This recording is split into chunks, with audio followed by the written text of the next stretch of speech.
Bo, zize. Heavy possible. Hapana boy. Ndizvo amai. Dama rakudzoka. Rakudzoka ndakambomisa zvese.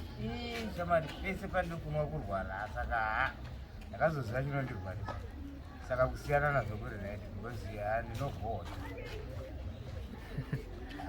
Saka zvamira sei? Zvakadhakwa baba. Zvakadhakwa. Nyebe. Hapana mari yaisibati. Ageswa motikari yamuye for 50 cents. Saka manje kuti ukwanise dhora chairo nenguva yaita mabasa 70. Wageza motikari wapo wa 50 cents? Mukati nekunze? Zvese. Mota ipi? Mota ipi? Haana sita chataura. Motora sita mota ipi? Inenge sari. Iwe nguvati dhora rinokwana nguvati. Saka atori mahwambi. Mahwambi. Ndikunyebera. Ndanda tiri kushanda zvachose but hey, kutakure bhini remunhu kuenda naro kutorasa kumatagarika uko. Unogona kupiwa 200 boys. Saka bosi wako Wedzera akabhuka. Zvachose complete. Ukatomushandira kuti ubvunze mari hapana zvaunongoziita because wega unotoona kuti hapana kushanda kwataichiita kuti kungomubatsira because mari yacho unenge utoona kuti haatori nawo. Saka zvakatodhakwa rapo. But it's a good thing wakambobvira basi. Ndakamisa. Ndakamisa. Uri pabreak uchazodzokerako? Apa nditombovira. Ndoshandisira nabhuru wangu chirema ichi. Musika chakabuda kuchipatara kusvika kurara dzakawanda. Saka akabuda. Airwani? Iwowo wawewo. Yozi yanga akumusaro. Saka munhu anoita upenyu muridzo wawo.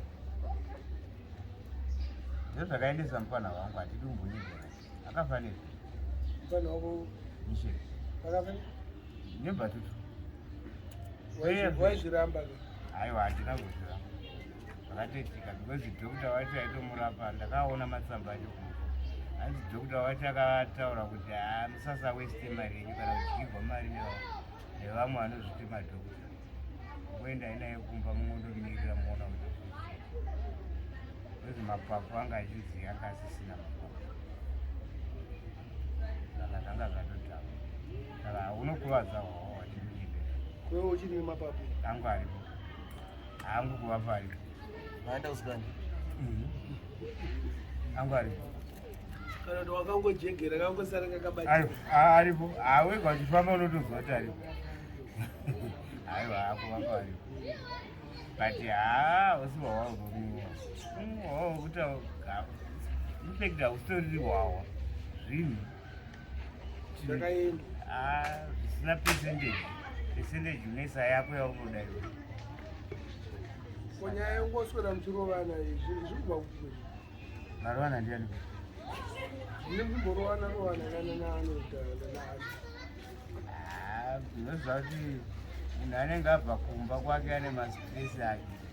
Saka ukangomunyokoza bhijana so kana kwadaita majokes naye anobva atokupa kutoti wamuteerera stereki apa iye akatodziirira. Saka nemajokes nevanhu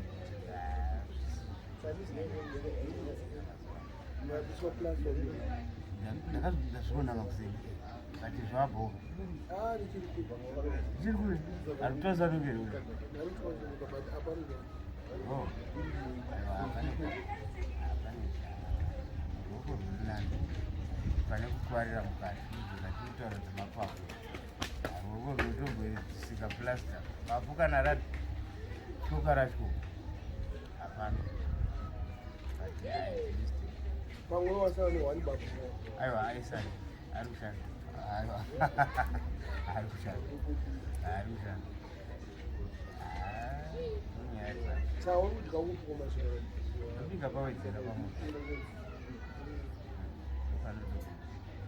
Ndabika manyeni ndosesa zarangu remakuseni. Mukandodya ndodzisa ndikati ndenda kugoka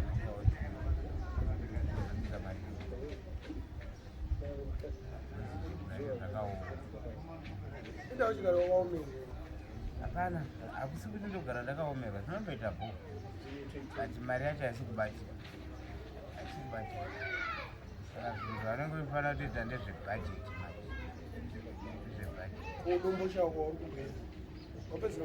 nezuro ndokwana ndii kwakabuda mari mari kuda musoro manje. Ya hadzisi mari dzimwe dzedzi dzatoverenga kuti imari yekuti unogona kuita something. $5 ndiwo ma5 saka hapana kutokajenedza kusvika mari irendi yakwana. Zvinochupa paunowana dhora kada kuti uise pasaiti warowa nenzara wautsvaga saka kana kutsvaga muriwo ndobi dhora riya raenda wowana rimwe futi kana 200 gondi. Saka zvinoshupa netsa kaikuti ipapapa is very very worried. Wakupera mwezi asi 26 kwasara 4 days. Plani chaiyo handina. Unaona plan? Hapana. Kana kwatofunga kuti ndowana kana mari nosvika 20.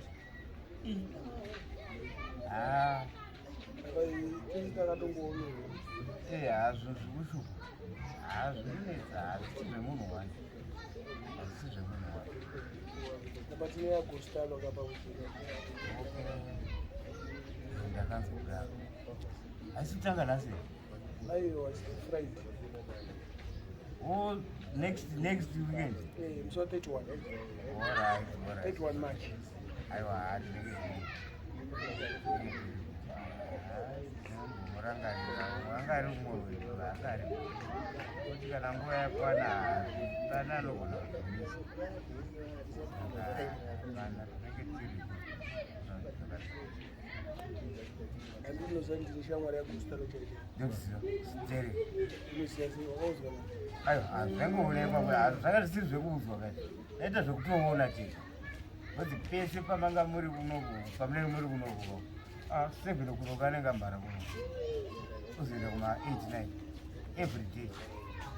And aiziva kuti chero akauya asina mari yekombi anoiwana kuti wawanowana kuti sadza vese. Saka ndaizvisi